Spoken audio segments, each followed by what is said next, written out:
بسم اللہ الرحمن الرحیم۔ اکثر خواتین کی جانب سے ایک سوال پوچھا جاتا ہے کہ کیا واشنگ مشین میں کپڑے دھوئے جائیں تو وہ پاک ہو جائیں گے یا نہیں۔ اصل میں کپڑوں کو بھی ہمیں دو حصوں میں تقسیم کرنا پڑے گا۔ ایک وہ کپڑے ہیں کہ جو پیشاب سے نجس ہوئے ہیں، اور دوسرے وہ ہیں کہ جو پیشاب کے علاوہ کسی دوسری نجاست سے نجس ہوئے ہیں۔ اسی طرح سے واشنگ مشین کو بھی ہمیں دو حصوں میں تقسیم کرنا پڑے گا۔ ایک فلی آٹومیٹک مشین ہے جس میں فقط کپڑے ڈال دینے پڑتے ہیں اور اس طرح سے واشنگ پاؤڈر ڈال دینا پڑتا ہے، اس کے بعد وہ خود ہی سارا پانی لیتی ہے اور دھلائی کر کے نچوڑ کے کپڑے دھو دیتی ہے۔ اور دوسری وہ مشین ہے کہ جو سیمی آٹومیٹک ہے، جس میں دو حصے ہو سکتے ہیں اس کے۔ ایک حصہ وہ ہے کہ جو دھونے والا ہے، اور دوسرا وہ ہے کہ جو دھلنے کے بعد کپڑے اٹھا کر ڈرائر میں ڈالنا پڑتا ہے، پھر ڈرائر اس کو نچوڑتا ہے۔ تو اگر سیمی آٹومیٹک مشین ہے اور اس میں پیشاب والے کپڑے دھوئے جا رہے ہیں تو اس میں دھونا ممکن تو ہوگا، مگر ایک پریشانی اس میں یہ ہو سکتی ہے کہ جب آپ نے کپڑے سیمی آٹومیٹک مشین میں ڈال دیے اور اس کے بعد چاہے اس نے خود پانی لیا یا آپ نے اوپر سے پانی ڈالا اور ٹب بھر گیا اور اس کے بعد کپڑے دھلنا شروع ہو گئے، اس میں آپ نے واشنگ پاؤڈر بھی ڈال دیا، تو اگر واشنگ پاؤڈر ڈال دیا تو اس کی وجہ سے وہ پانی مضاف بھی ہو سکتا ہے۔ تو پہلی صورت میں، یعنی پہلی مرتبہ جب پانی ڈالا گیا ہے، تو ایسی صورت میں جو پیشاب والا کپڑا تھا اس نے باقی کپڑوں کو بھی نجس کر دیا، اور جو پاؤڈر والا پانی تھا وہ بھی نجس ہو گیا، تو ساری چیزیں نجس ہو گئیں۔ اب اس میں یہ ہوگا کہ اس کو اٹھا کر آپ اگر نچوڑنے والے حصے میں ڈالیں تو نچوڑنے والے حصے میں ڈالنے میں جو پانی کے قطرے ادھر ادھر گریں گے وہ قطرے بھی نجس کہلائیں گے، چاہے وہ قطرے مشین پر گر رہے ہوں یا مشین سے آپ کے لباس پر گر رہے ہوں یا ارد گرد کے حصے میں گر رہے ہوں۔ میں اس وقت فقط آیت اللہ سیستانی کا مسئلہ آپ کے سامنے بیان کر رہا ہوں۔ یہ قطرے سارے جن کو غسالہ کہا جاتا ہے،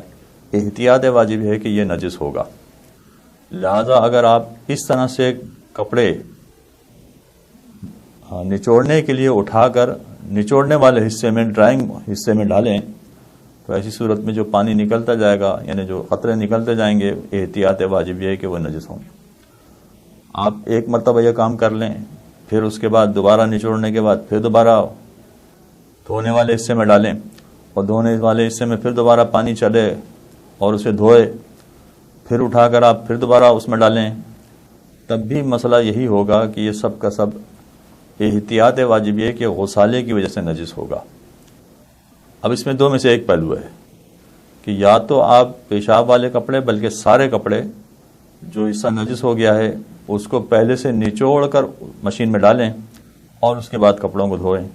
تو اس کا مطلب ہے کہ آپ نے کپڑوں کو پاک کرنے کے بعد مشین میں ڈالا ہے، لہذا ایسی صورت میں یہ کپڑے اب پہلے ہی پاک ہو چکے ہیں، فقط گندے تھے جن کو دھونا تھا وہ واشنگ مشین نے دھو دیا۔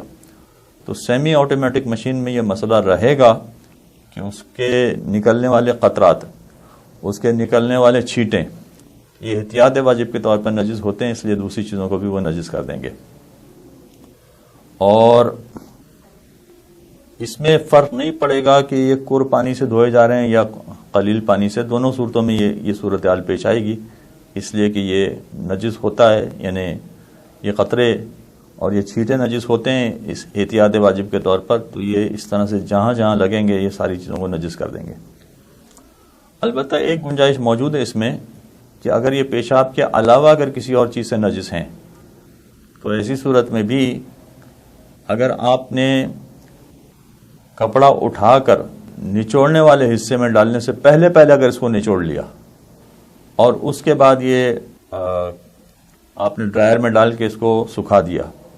تو ایسی صورت میں جتنے کپڑے آپ نچوڑ کے ڈالیں گی اور اس کے بعد ڈرائر اس کو سکھاتا جائے گا، تو اس کا مطلب ہے کوئی قطرے ادھر ادھر گر نہیں رہے ہیں، وہ سارا اسی ٹب میں گر رہا ہے پانی، یا قطرے سارے اسی ٹب میں گر رہے ہیں کہ جس میں آپ کپڑے دھو رہی ہیں، تو قطرہ کوئی باہر نہیں نکلا۔ ایسی صورت میں آپ نے فقط ڈرائر میں ڈال دیا۔ تو اگر یہ کام آپ نے کیا ہے تو اس صورت میں یہ کپڑے جب ڈرائر اس کو سکھا دے گا تو ایسی صورت میں یہ پاک ہو جائیں گے. اور آپ نے دھونے والے حصے کا پانی بھی اگر گرا دیا، نکال دیا، تو یہ دھونے والا حصہ بھی خود بخود پاک ہو جائے گا، جس کو کہتے ہیں طبعاً پاک ہونا. یعنی جیسے ہی کپڑے پاک ہوں گے تب کا یہ والا حصہ بھی پاک ہو جائے گا کہ جس میں پانی تھا اور وہ پانی آپ نے نکال دیا، تو یہ والا حصہ بھی خود بخود پاک ہو جائے گا. اس کو کہتے ہیں طبعاً پاک ہونا. مگر یہ اگر پیشاب کے علاوہ کوئی نجاست ہے اور آپ نے ایک مرتبہ نچوڑ کے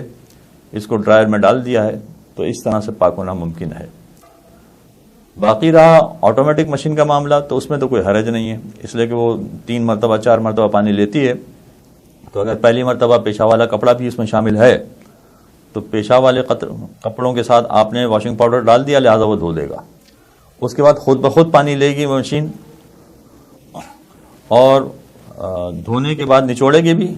اور اس کے بعد خود بخود پانی لے گی اور پھر دوبارہ اس کو دھوئے گی اور پھر دوبارہ نچوڑے گی. تو اس طرح سے پہلی مرتبہ میں اس نے واشنگ پاؤڈر کی وجہ سے یا فقط پانی کی وجہ سے اس نے پیشاب کی نجاست کو کپڑے سے نکال دیا، لہذا نجاست نکل گئی. پھر دوسری مرتبہ پانی لیا اور اس کو دھویا، تو یہ پیشاب والے کپڑوں کو ایک مرتبہ دھونا مکمل ہو گیا،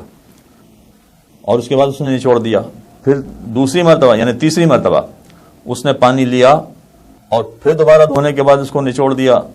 تو جو پیشاب والے کپڑے کو 2 مرتبہ نچوڑنا ضروری ہوتا ہے وہ 2 مرتبہ مکمل ہو جائے گا. جو اعتراض یہاں پر ایک ذہن میں آ سکتا ہے وہ یہ ہے کہ اگر پہلی مرتبہ ہی اس نے پانی لیا ہے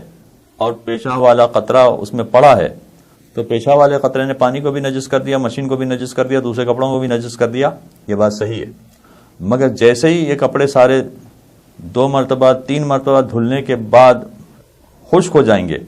تو یہ کپڑے پاک ہو جائیں گے، اور جب کپڑے پاک ہو جائیں گے تو مشین کا اندر کا حصہ بھی پاک ہو جائے گا، لہذا یہ ساری چیزیں پاک ہو جائیں گی. تو یہ جو ساری چیزیں پاک ہو جائیں گی یہ طبعاً پاک مانی جاتی ہیں.